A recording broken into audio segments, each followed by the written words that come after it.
민선 10기 서울시의회 상임위원회에게 듣는다. 벌써 오늘 세 번째 시간입니다. 오늘은 천만 서울시민의 안전을 책임지는 곳 서울시의회 도시안전건설위원회의 김기대 위원장 모시고 서울의 주요 시설과 시민 안전에 대한 정책들 살펴보도록 하겠습니다. 어서 오십시오. 안녕하세요. 예, 반갑습니다. 뜻깊은 자리에 초청해 주셔서 감사드립니다. 예. 자, 도시안전건설위원회.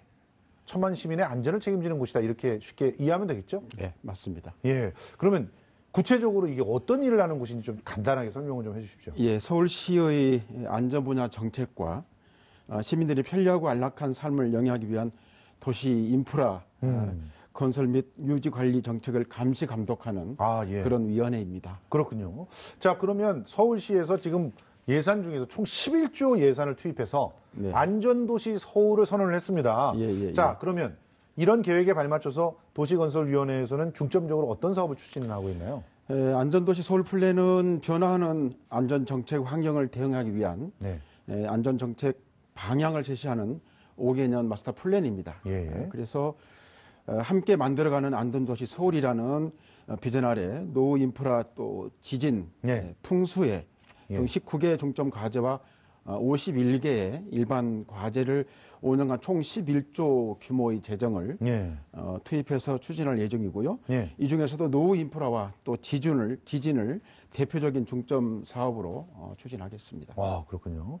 그러면 기본적으로 이제 지진이 오더라도 뭐 이렇게 안전한 건물들 그리고 안전한 도로들 이런 것들을 확보를 하겠다는 얘기인데 특히 7, 80년대에 압축적으로 만들어진 서울시의 도시 기반 시설이 노후화돼서 맞습니다. 또 시민의 안전이 현실적 위험으로 다가오고 있는 것도 사실이고요. 그래서 도시 기반 시설이 노후화는 시간의 경과함에 따라 필연적인 요소이지만 어떻게 또 관리하느냐에 따라서 또 재정적인 압박은 크게 달라질 것으로 봅니다. 그렇습니다. 그래서 우리 위원회에서는 서울특별시의 노후 기반 시설 성능 개선, 또 장수화 촉진 조례를 발의 제정 이미 하였고요.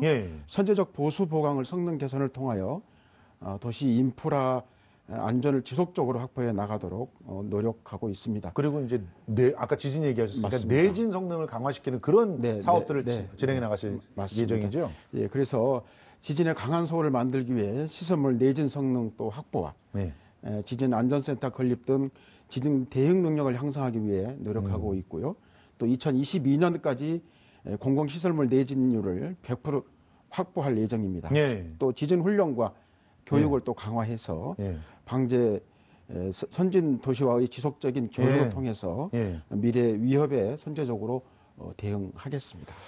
이번에 그 종로 고시원 화재 사고를 보면서 굉장히 마음이 아팠습니다. 실제로 사회의 취약계층들이 주거의 어떤 사각지대에 내몰리면서 이 고시원에서 기거할 수밖에 없는 상황이 자꾸 반복되고 있는데 서울시에서 선제적으로 이 사회 취약계층의 주거 공간을 만들어야 되지 않겠습니까? 맞습니다. 서울시는 약 한 5,800개소의 고시원이 있습니다. 그래서 이번에 화재가 났던 9.1 고시원 화재 발생 이후 각 소방서의 서장들 중심으로 관할 취약 고시원을 일체 좀 점검을 하고 있고요. 또 대형 고시원의 현장 안전 지도를 또 다시 또 실시할 것이고 내년도에도 계획 중에 있던 화재 안전 특별 조사를 미리 앞당겨서 내년 2월까지 고시원 전부를 점검하도록 주문을 이미 했습니다. 그리고 고시원 화재 예방에 꼭 필요한 사항들을 모아서 고시원 화재 안전 수칙을 6만 부 제작해서 이미 배부할 계획이고요. 9.1 고시원과 같은 화재 참사가 다시는 일어나지 않도록 소방재난본부와 협력하여 지속적으로 화재 예방을 펼칠 계획입니다. 뭐 사실 예방도 중요하지만 아예 그런 주거 공간이 아닌 대체 공간을 좀 만들어야 되는 건 아닌가 하는 생각도 많이 듭니다.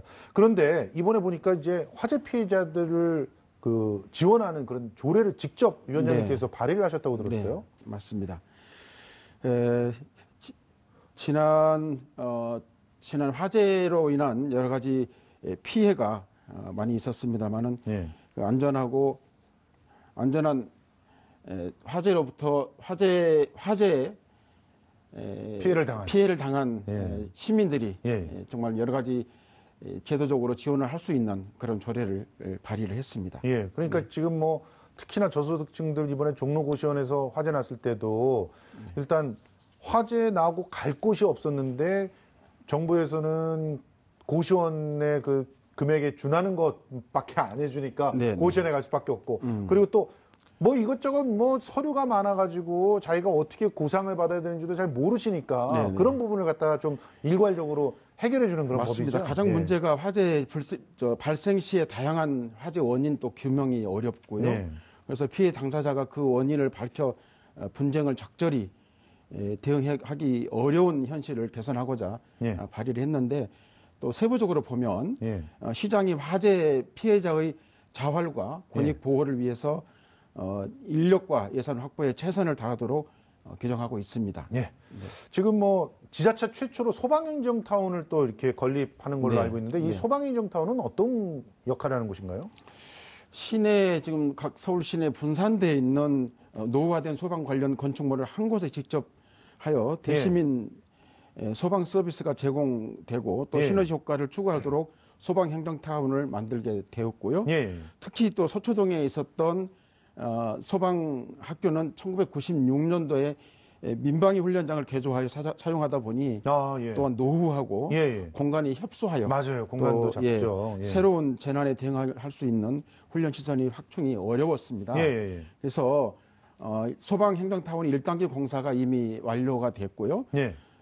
금년 10월에 소방학교를 이전했습니다. 그리고 소방 새로운 변화에 대응할 수 있는 최신식 장비 및 시설 설치를 통해 최적의 환경에서 서울의 안전을 수호할 미래 소방관을 양성하고 있습니다. 반가운 소식인데요. 이게 뭐 전문 훈련 시설들이 막 다 들어가 있고 그리고 뭐 굉장히 탁월한 시스템이 갖춰진다고 하던데 일단 지하철 복합 건물 훈련장 이게 뭔가요? 이게 굉장히 주목받고 있더라고요. 맞습니다. 이번에 신설되는 전문 훈련 시설은 지하철 복합 건축물 훈련장 붕괴하고 또 도시 탐색 훈련장, 또 실제 화재 훈련장 등 6개 훈련 시설을 건립하였는데요.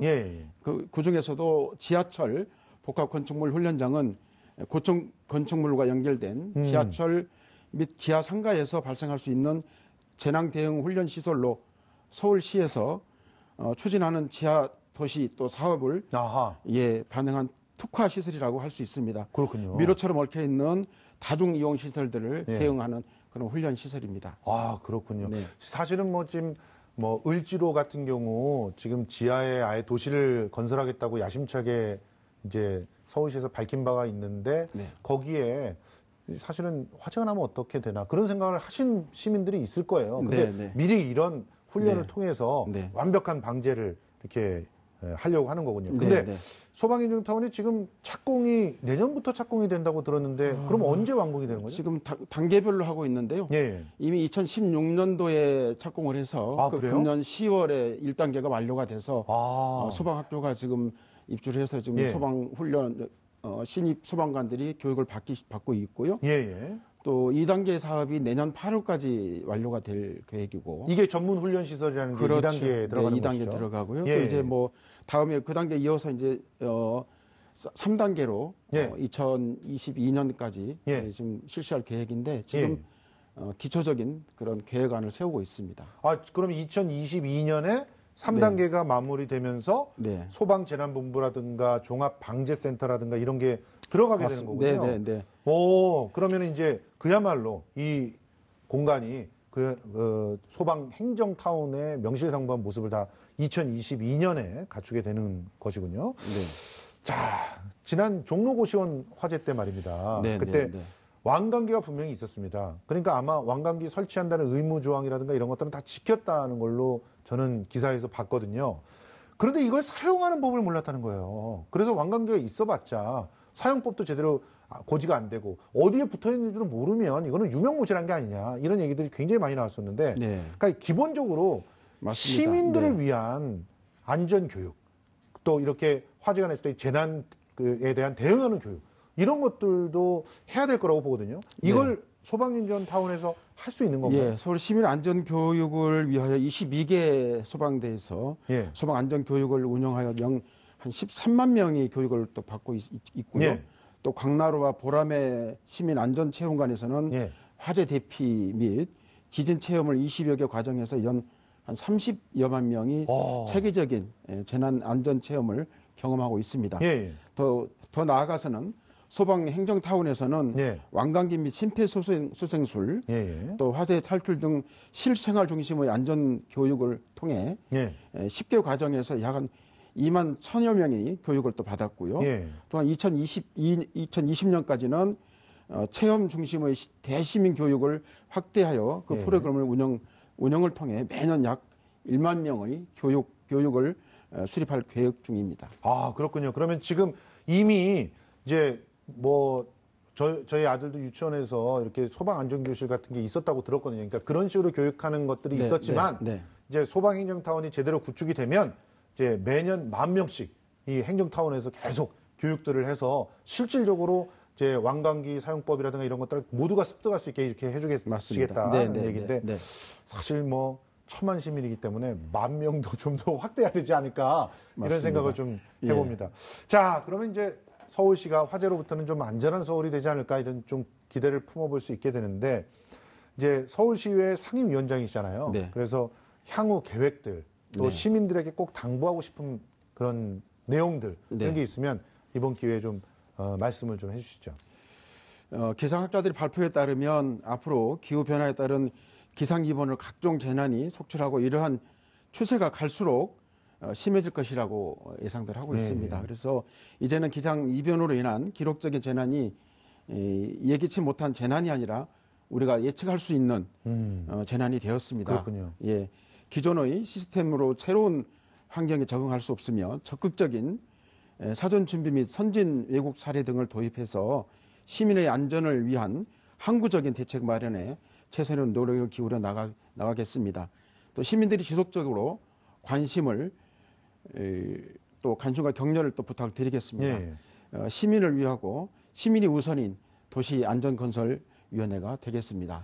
예, 그러기 위해서는 우리 위원장님께서 우리 시민들의 이야기를 좀 많이 들으셔야 될 것 같거든요. 맞습니다.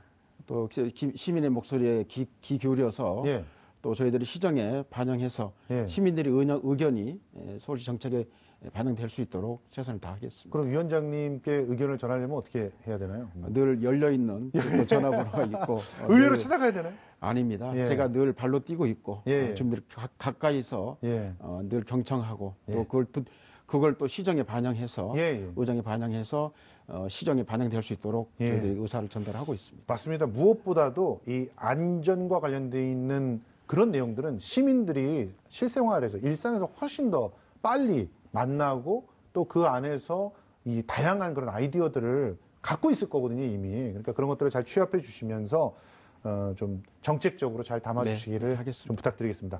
자, 지금까지 김기대 서울시의회 도시안전건설위원장과 함께 얘기 나눠봤습니다. 오늘 출연해 주셔서 정말 고맙습니다.